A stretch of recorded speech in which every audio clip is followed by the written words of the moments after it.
Welcome to Simply Melzy, where mental health meets pop culture. I'm Melzy, a board certified psychiatric mental health nurse practitioner based in the US, and this is a space for real conversations, no judgment, just insights, awareness, and a little bit of curiosity.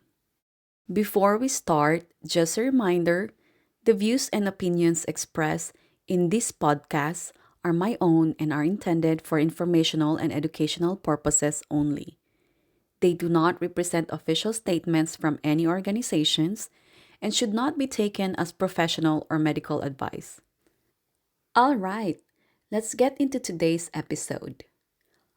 Are kids today really weaker, or are they just carrying more? Have you ever heard someone say, kids these days are just too soft?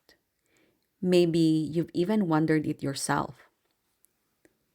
But what if that's not the full story? What if, instead of being weaker, today's generation is actually dealing with more complexity, more pressure, and less margin for error than ever before? The belief that younger generations are weaker is not new. In fact, every generation had said something similar about the next. But today, the conversation feels louder, especially with social media, increased mental health awareness, and shifting cultural expectations. Some people point to rising anxiety, depression, or emotional sensitivity as proof, but the question is this really weakness? Or is it increased awareness and reporting? Recently, a political figure in the Philippines stated on national television that kids today are weak. And when I look into it, he mentioned that this idea came from the World Health Organization and not from him. However, that idea needs a gentle reality check first.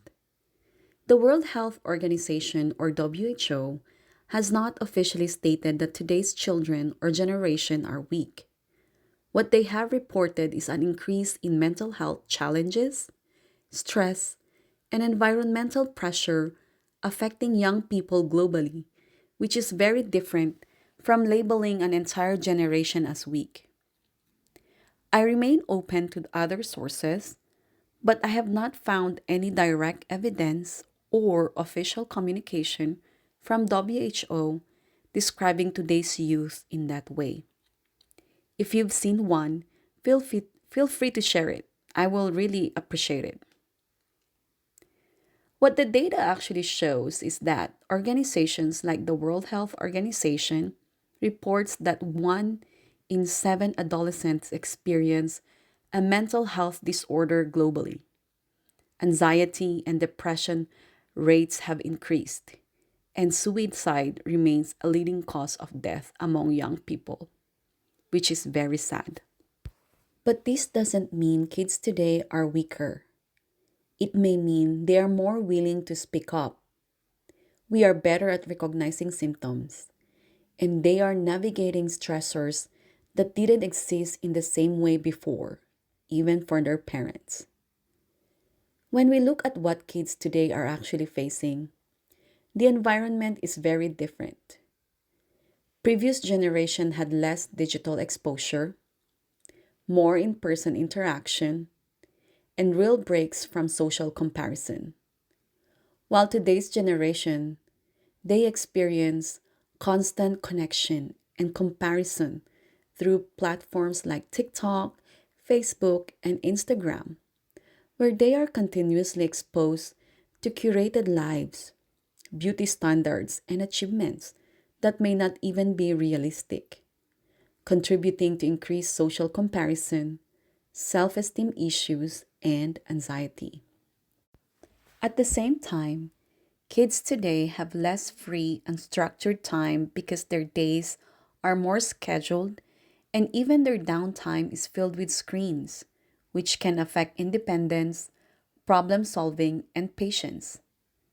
Social roles are also less clear, and growing up is more public now, which can create pressure and fear of being judged. Academic expectations starts earlier and are often tied to success, which can lead to perfectionism and anxiety. On top of that, constant exposure to global issues like pandemics, climate change, and violence can create ongoing stress and feeling of lack of control. Even sleep is affected as screens and notifications disrupt rest, impacting their mood, their focus, and overall mental health. When you put all of this together, today's kids are not dealing with just one stressor.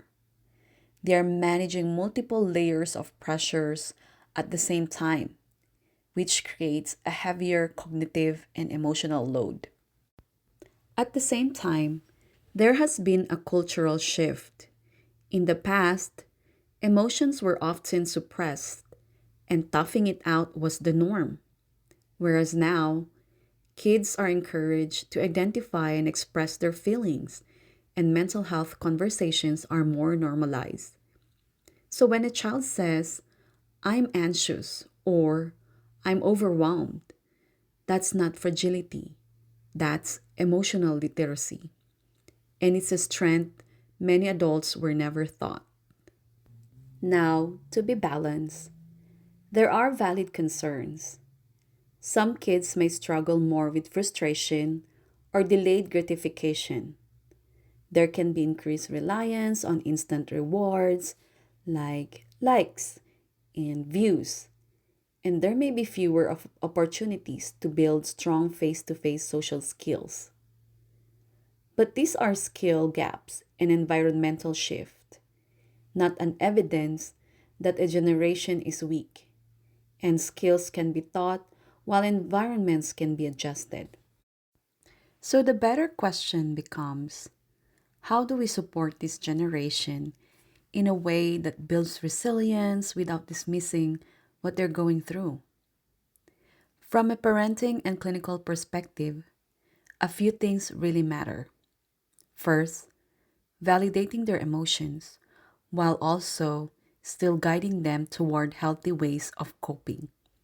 Second, providing structure and clear boundaries and giving kids opportunities to build patience through problem solving and even small failures, while also modeling healthy ways to handle stress and emotions.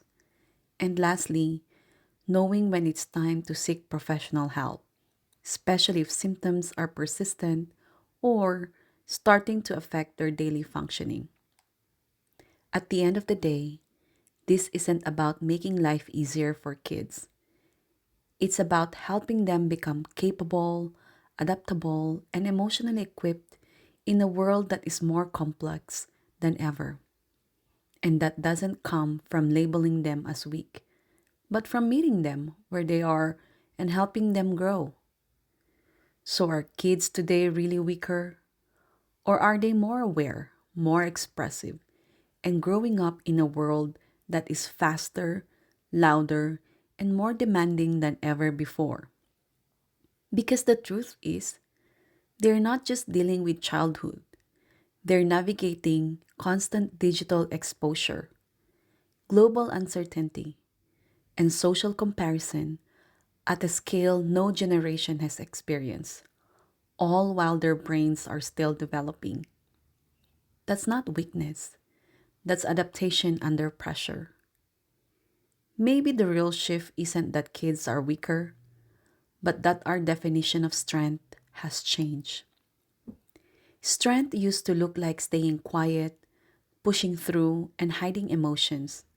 But now, it can look like saying, I'm not okay, asking for help, setting boundaries, and learning how to cope instead of just survive. So instead of asking, what's wrong with this generation? Maybe we should ask whether we are giving them the tools they need, modeling the resilience we expect, and truly listening instead of comparing them to the past. Because this generation is not broken, they're evolving, and with the right support and understanding, they may become one of the most emotionally intelligent and resilient generations yet. If these episodes gave you a new perspective, share it with someone who might need to hear it. And as always, stay curious, stay compassionate, and take care of your mental health. I'll see you in the next episode of Simply Melzy.